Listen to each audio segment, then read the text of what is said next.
也敢扯阿共仔阴谋。反正只要在这里面找到中国大陆籍的人士，问题是他早就反共意识啊，遭大陆终身追弃啊。中国是通过间接遥控国宝集团，去遥控龙邦建设，再去入股泰山集团，再影响中联游子，这给到多远啊？太扯了吧，无言以对耶。Ladies and gentlemen, welcome the host.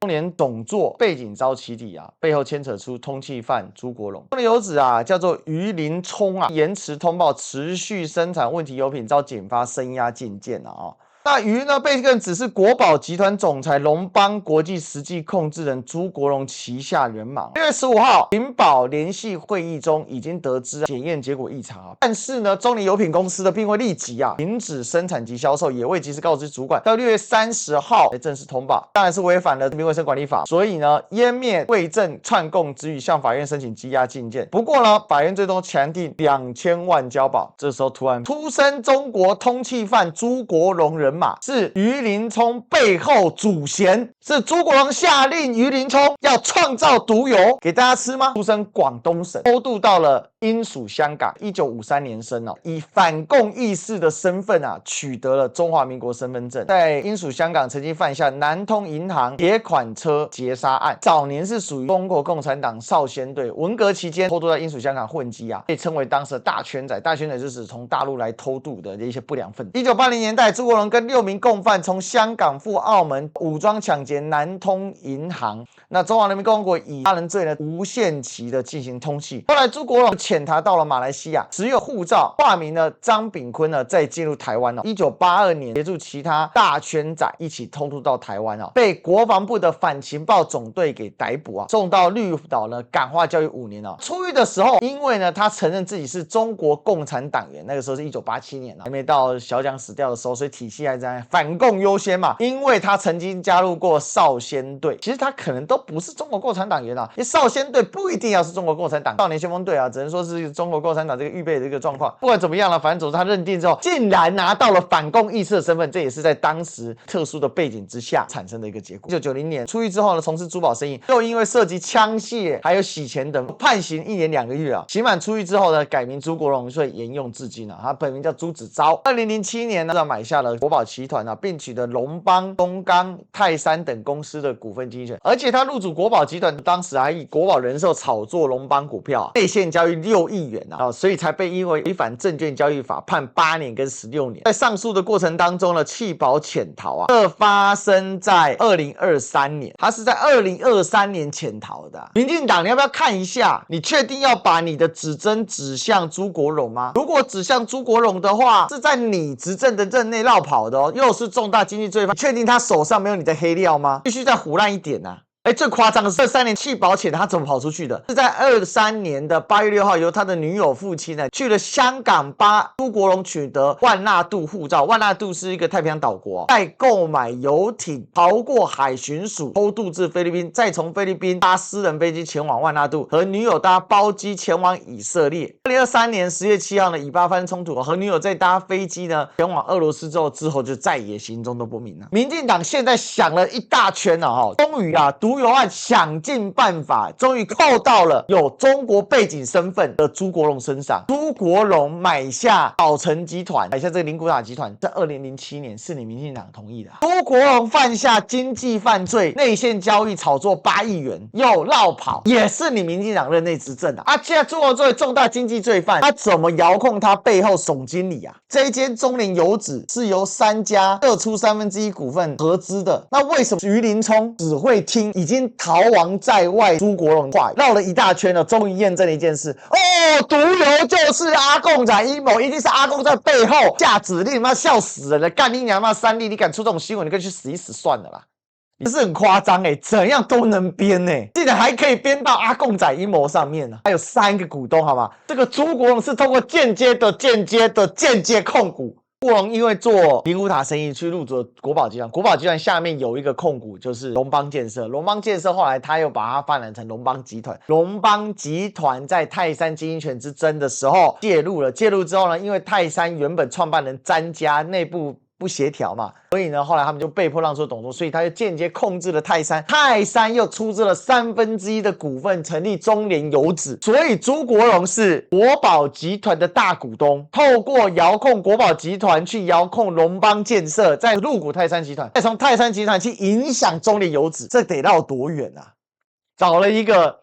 反共意识、被中共终身通缉的人说这是阿共仔阴谋。这阴谋论他妈这太扯了吧！我真的觉得我这无言以对耶，所以真的厉害啊！这毒油终究得是阿共仔阴谋。再说一次，朱国荣本身是中国大陆的通缉犯，本身被终身追责，本身是反共意识。那要怎么控制他呢？很简单，首先呢，朱国荣得在年轻的时候先加入少先队，又混不下去，先成为中共的地下党员，偷渡到香港当大圈仔，在当地逞凶斗狠，想尽办法呢组织犯罪，最终呢终于成功的在1980年代劫了从香港到澳门的运钞车，偷渡到台湾，都被当时的国民党中华民国政府给抓了。然后呢，再陈述我是共产党，我是共产党，我反水啊，然后变成反共意识，拿到了中华民国身份证，中间还要再犯点小罪啊，干嘛的？在潜伏17年，终于在陈水扁执政时期的时候拿下了国宝集团的经营权，灵骨塔经营权之后呢，那总共等了16年的时间，终于啊，在2023年的时候取得了泰山企业的经营权。不过在这之前呢，为了避免让国宝集团直接现身，还得让国宝持有的龙邦集团的股份做大做强，再创辉煌。这个钱还得从龙邦集团来，然后呢，再终于拿下了泰山企业，再让泰山企业继续等，到了2025年的4月的时候开始制造毒油，我下令他制造毒油，然后就制造了毒油。你也不知道为什么这个总经理呢，只听2个人的，终于成功的下令了。总经理呢，你看准备在2026年发动对民进党的毒油攻势。所以于林聪2026年开始制造毒油，真的是很扯啊！这样也敢扯阿共仔阴谋？民进党真的他妈太瞎，会不会太瞎？反正只要在这里面，但凡可以找到中国大陆籍的人士，问题是他早就已经反共意识啊，遭大陆终身追缉啊！来看一下赖政府中联油盖牌，终于真相大白了。中联油、福寿、福茂油、泰山召开油品品保联席会议，知悉3月5号油槽沙拉油评比超标，6月底曝光之后才陆续向外通报，隐匿16天，外界引发是否下架？来，福寿、福茂油、泰山皆持有中联油脂1/3股权，4家公司不只是上下有供应关系，更是彼此的股东形成的交叉利益结构，利益高度的重叠。中联油脂公司呢，一分为3啊。福寿董事长洪尧坤是华浩投资法人代表人，身兼担任董事长。华浩投资董事长配偶叫做沈桂香，跟沈尚邦是基屋物业股份有限公司的大股东，以这个电视电缆股份有限公司呢担任副董事长。为什么？因为董事长是沈尚宏、沈尚邦、沈尚宏兄弟，跟赖清德多次同台公开互动啊。早在赖清德担任台南立委时代，就与大雅沈家认识啊，尤其沈尚邦是最熟啊。不是民党爱做连连看嘛，对不对？大家都来连连看啊。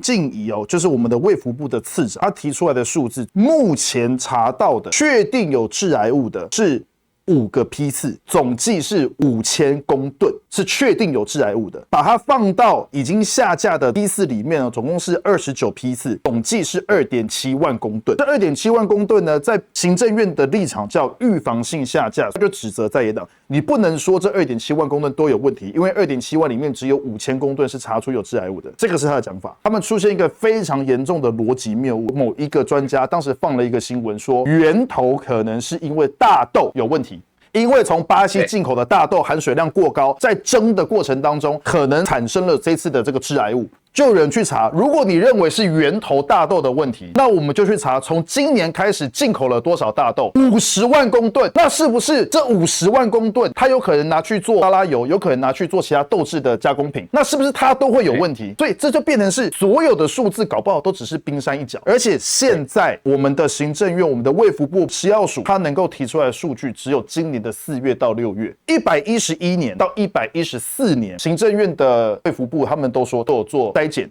检查、查验、抽查都合格。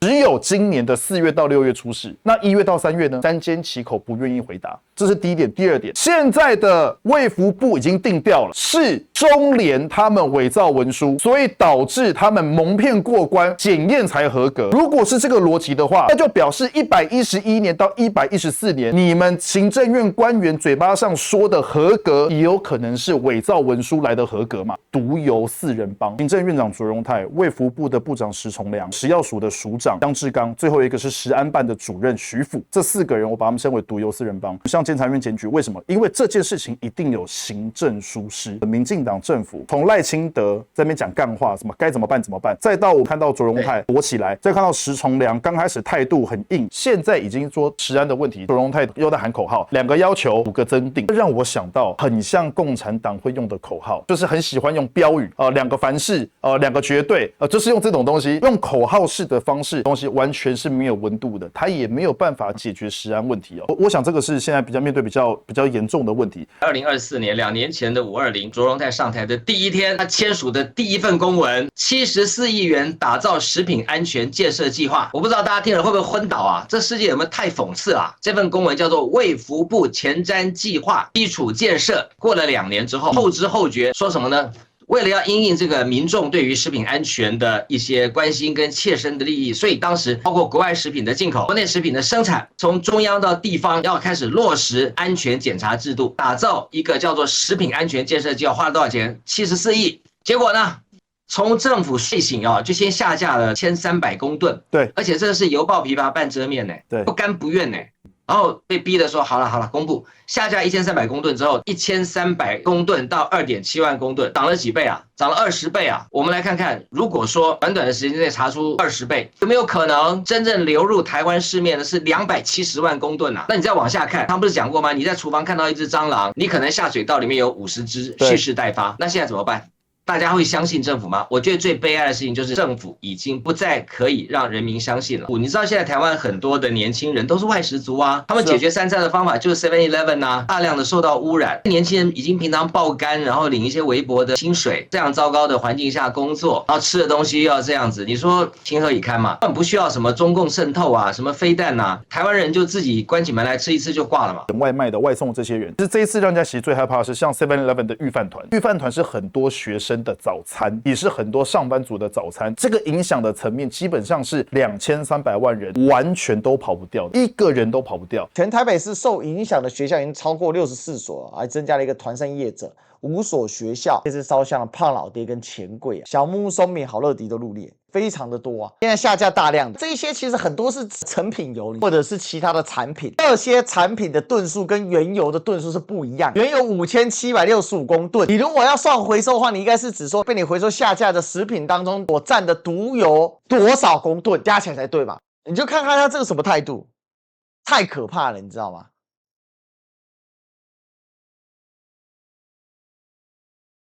毒苹果芬普宁放宽6倍，毒猪开放包含瘦肉精、美猪进口，毒鸡蛋过期巴西鸡蛋混充市面，毒辣椒粉、猪丹红带来风险，毒油致癌物质不到20%免下架，5毒俱全毒苹果芬普宁放宽6倍。一边人家在退费，民进党继续不承认，继续搞事。食药署打算将苹果的芬普尼农药残留许可从 0.5 ppm 直接变成 3.0 ppm， 放宽6倍欧盟标准是 0.01 ppm 的300倍结果这件事情，民进党第一时间竟然是什么？网传开放毒苹果，食药署散播食安谣言，可判3年罚100万。食药署放宽苹果农药芬普尼残留标准6倍，食药署严正驳斥未定苹果芬普尼标准相关说法与事实不符已函请 Meta 公司依平台规范迅速下架相关不实贴文，并函送所辖地方主管机关查处，散播食安谣言可处3年以下有期徒刑100万以下罚金，呼吁民众切勿散播或转传，看你别人转传怎么样？在骗呢？我就跟大家讲这是可恶到极点他讲什么未定苹果芬普尼标准，废话，因为以前蔬果是一致的嘛，现在就是继续说谎，第一时间跳出来说你讲错读咯，是芬普宁不是芬普尼不一样两者是不同的药不应该混为一谈哇，公开销为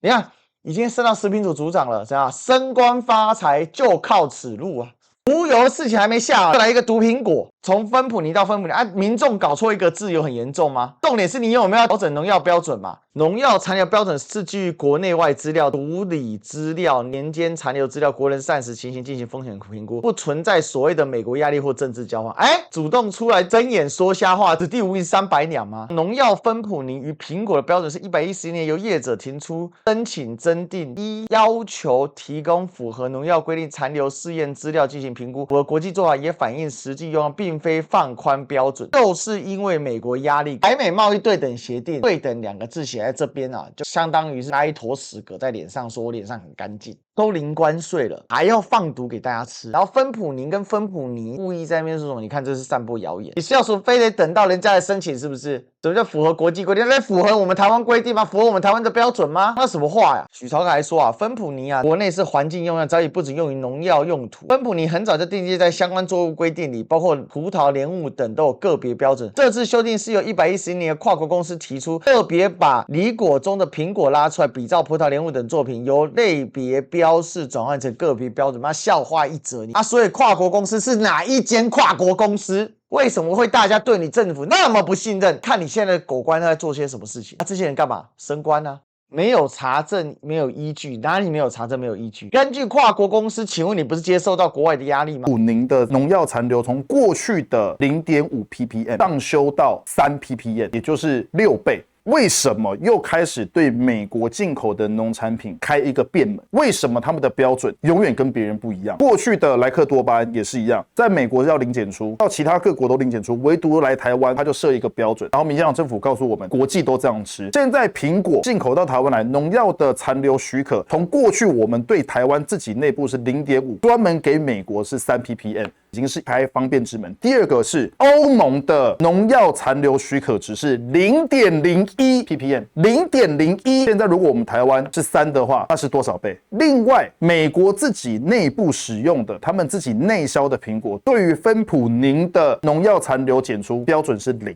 又是一个新的食安议题，有毒油，现在又有毒苹果。民进党政府在想什么？叫做身为台湾人，死为美国鬼啊！那为什么美国人自己吃的是0检出，然后对外输出的是5 ppm？5 ppm 除以0，分母是0，学过微积分都知道这个东西是无限大，这个是500倍啊！芬普宁是来干嘛的呢？杀虫剂。你去看看台湾很多杀虫剂上面都会写含除虫菊成分。我觉得联合国卫生组织啊，应该对美国这种行为表示谴责。你如果觉得这个是没有问题的，那请你统一标准。你如果觉得是有问题的，你怎么可以输出是一个标准，国内是一个标准呢？那台湾你可以自己把关啊。现在呢，民进党政府对于美国的农业产品的，不管是进口各方面的，证明一件事情：过去美国对我们台湾的关税战这件事情，谈了一个所谓的台美关税协议，谈回来就是这些东西。当时我们为了要面子，我们所有民进党的官员就讲说：哎呀，大陆多少，日本多少，韩国多少，我们不能比他们差。过去要从32%，我们就是要谈到20%，一直在强调的是要谈到20%。为了降低到20%，我们付出了更多的代价，而且这些代价是隐形的代价。如果真的关税这么高，32%，讲难听一点，你对特定产业的扶植，也许对于国家的危害都还没有来得这么的大。表示美国从头到尾对于给我们的关税都不是为了要打击特定产业，而是要把他们的东西卖到台湾来。民进党也知道，但是他也愿意这么做，所以现在就在讲说，到底是不是跟台美关税协议有关？台湾就是一看到哇，美国爸爸来了，马上趴下。川普从他从政到现在，把他的商业性格完全暴露无遗啊！我觉得台湾知美派不多啦，都是抱着美国的大腿，死抱大腿不放。民进党里面没有知美派，美国叫他干嘛他就干嘛。尤其在赖清德上任之后，我觉得比过去更夸张，尤其是可能前一段时间，吴立言对台湾的内政指指点点到一个过去没有一任 AIT 在台湾的代表敢这么做，公开的写文章跟发言都在对台湾内政指指点点，所以我觉得这是一个大氛围。我们的政府如果越对美国如此的态度，我相信美国一定是食髓知味，一定是继续往上踩一个脚。我觉得某种情况下来讲，其实也是天佑台湾呐。比选完以后发现造成更多的伤害，然后又没有教训民进党来得好。民进党这几年的做法，让人家看到的是，他只需要那极端的30%，甚至我觉得他连40%都不要了。未定之天了。不过我还是觉得不用凡事去想这么多政治的因素，一件事情一件事情解决。所以我相信这个风暴对于年底的县市长选举必然会造成一定程度的冲击。县市长选举也不要小看哦，因为县市长加县市议员等于总统选举的条啊咖大集合啊。好，那这些人如果都被在野党盘踞比较多的席次，那就表示地方上的资源握在野党手里。到时候2028要来争勾机的时候，我觉得国民党会有他的优势在了。